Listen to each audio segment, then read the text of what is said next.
Hello everyone, welcome to online economics class. आज हम नया चैप्टर स्टार्ट कर रहे हैं। चैप्टर का नेम है थ्योरी ऑफ सप्लाई।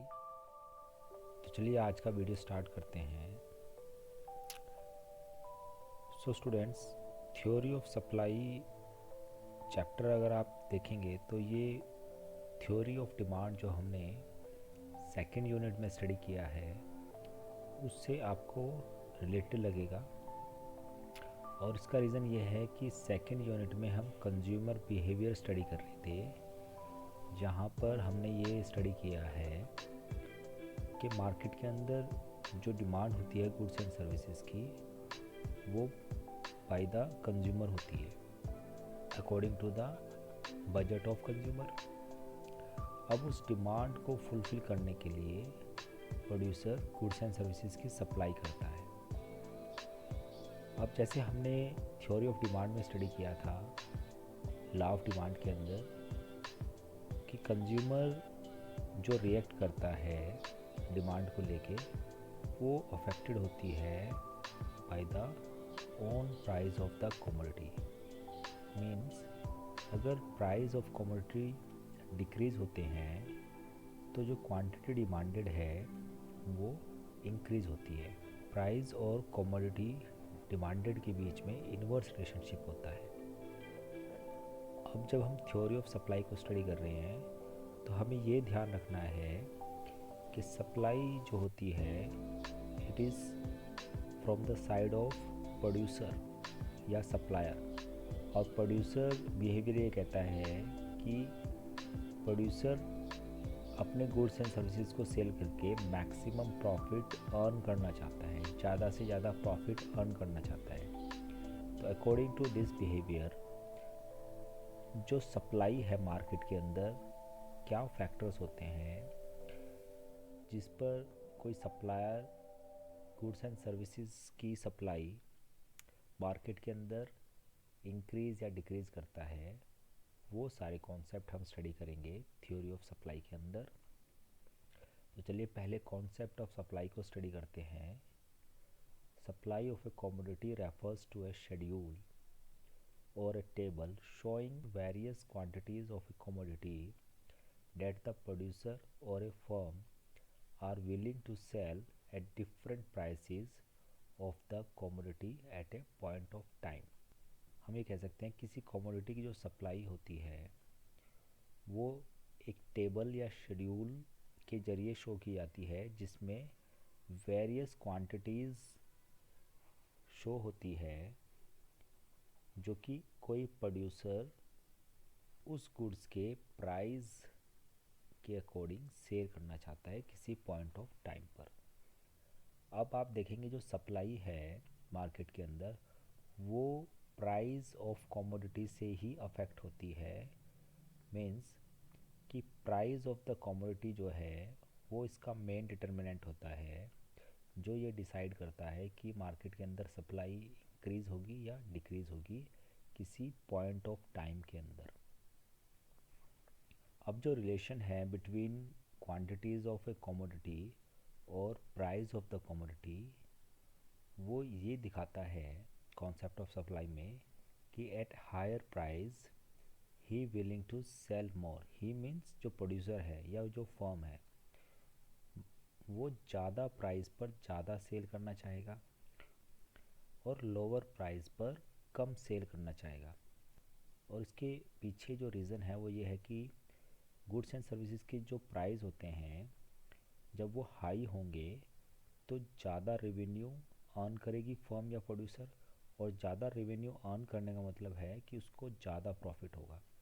वहीं पर अगर जो प्राइसेस हैं वो लोअर हैं और लो प्राइस पर अगर फर्म उतनी ही क्वांटिटी को सेल करती है तो उसका रेवेन्यू जो है वो डिक्रीज़ हो जाएगा। और रेवेन्यू डिक्रीज़ होने का मतलब है फर्म या प्रोड्यूसर को लॉस होगा। और इसका एक लाइव एग्जांपल हम ले सकते हैं कि जैसे कोई फार्मर है तो फार्मर अपने आप में एक प्रोड्यूसर होता है, सेलर होता है। मीन्स जिस क्रॉप को वो प्रोड्यूस करता है तो उसका प्रोड्यूसर हुआ और वो उसको मार्केट में सेल करना चाहता है।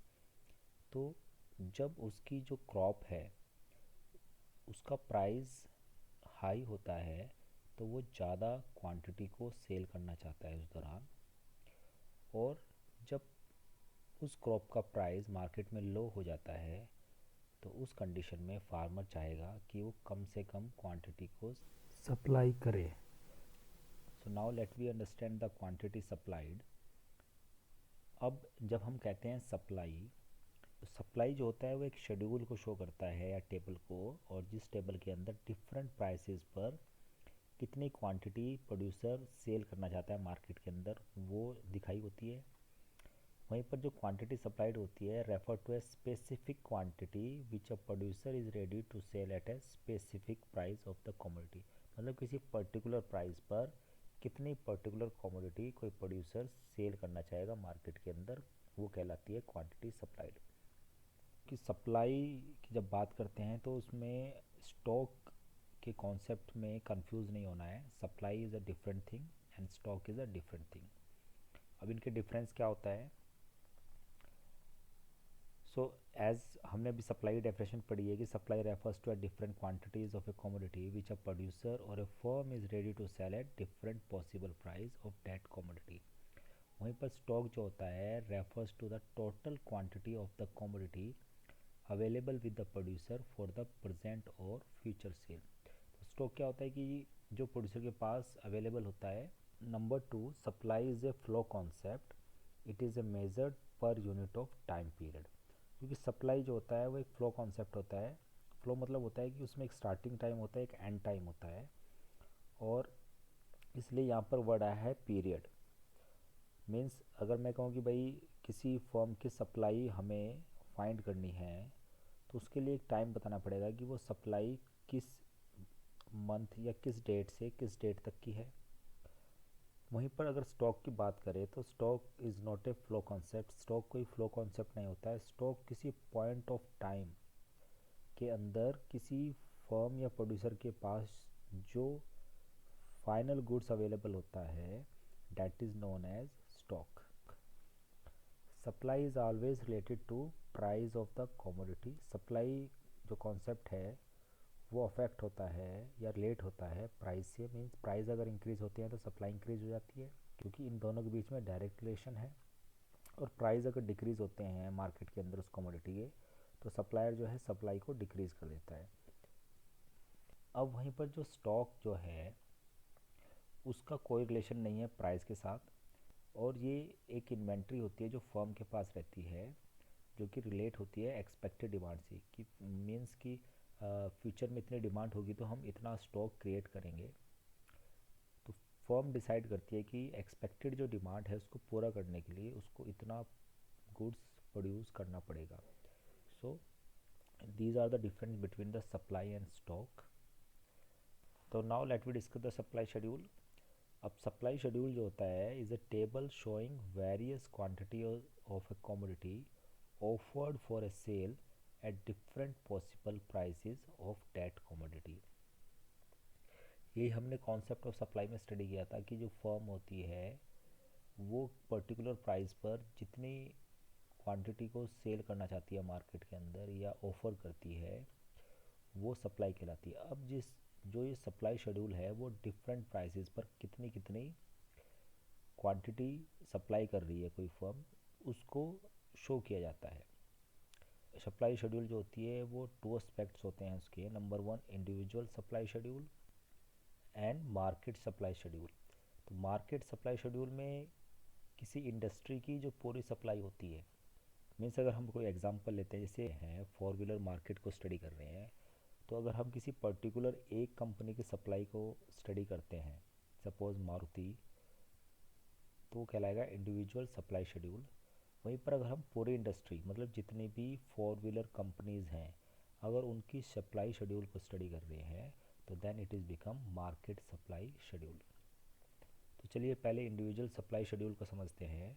तो individual supply schedule is a table showing various amount of a commodity that an individual firm और प्रोड्यूसर, मतलब कोई एक इंडिविजुअल फर्म या प्रोड्यूसर जो कि मार्केट के अंदर willing to sell at different possible prices. मतलब वही बात है जो पहले बढ़ते रहे हैं, लेकिन यहाँ पर इंडिविजुअल में क्या आ गया, इंडिविजुअल फर्म या प्रोड्यूसर।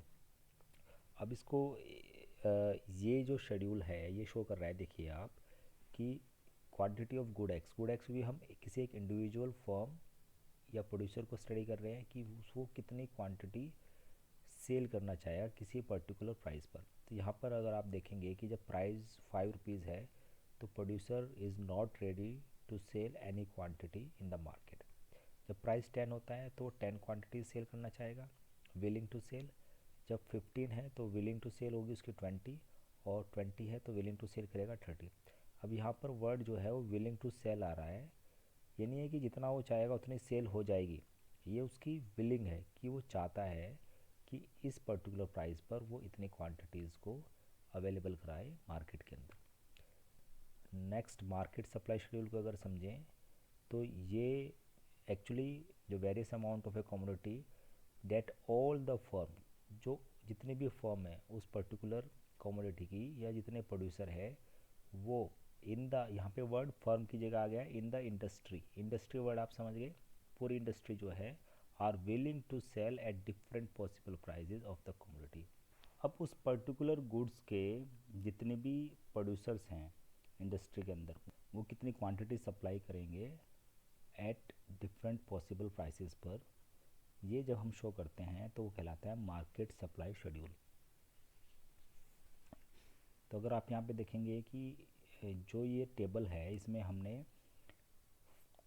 2 फॉर्म्स को लिया हुआ है, आप 3 भी ले सकते हैं, 4 भी ले सकते हैं। ये पहला जो कॉलम है इसमें फॉर्म ए है और दूसरा कॉलम में फॉर्म बी है। अब जो इनकी जो क्वांटिटी सप्लाई है उसका रिस्पॉन्स, वो जो रिस्पॉन्स करेंगे वो करेंगे according to the price of good x. Good x कोई भी गुड एक्स हो सकता है, जैसे मैंने अभी 4 व्हीलर का एग्जांपल लिया तो यहाँ पर गुड एक्स मतलब 4 व्हीलर। अब उसके लिए कंपनी मारुति हो सकती है और आपकी हुंडई हो सकती है और साथ में 2 3 4 कंपनी जितनी भी हैं सारी हो सकती हैं। हम यहाँ पर सिर्फ 2 कंपनी के शेड्यूल को अंडरस्टैंड कर रहे हैं कि जब प्राइस 5 रुपीज़ है तो दोनों firm not agree to sell any quantity. जब प्राइस 10 होता है तो फर्म ए चाहेगी कि वो 10 यूनिट्स को सेल करे, वहीं पर जो फर्म बी है वो सिर्फ 5 यूनिट्स को ही सेल करना चाहेगी, विलिंग टू सेल। जब प्राइस 15 होता है तो अब फर्म ए 20 सेल करना चाहेगी और फर्म बी 10, और प्राइस 20 पर फर्म ए 30 और फर्म बी 15। तो अब जब हम जो पर्टिकुलर प्राइसेस पर सारी इंडस्ट्री सप्लाई करती है उसके लिए हमें क्या करना पड़ेगा, दोनों फर्म की जो आउटपुट्स हैं जो विलिंग टू क्वांटिटी सप्लाइड है उनको ऐड कर देंगे तो it become the market supply. तो मार्केट सप्लाई हम कहेंगे किसी गुड एक्स की 5 रुपीज़ पर 0 है, 10 रुपीज़ पर 15, 15 रुपीज़ पर 30 और 20 रुपीज़ पर 45। अब इनके शेयर देखना चाहेंगे तो वो फर्म ए की अलग है और फर्म बी का अलग है। सो ये आज हमने स्टडी किया कॉन्सेप्ट ऑफ सप्लाई, जिसमें हमने सप्लाई और स्टॉक का डिफरेंस साथ में इंडिविजुअल सप्लाई शेड्यूल और मार्केट सप्लाई शेड्यूल को अंडरस्टैंड किया। So that's all for the today students, thank you, have a nice day.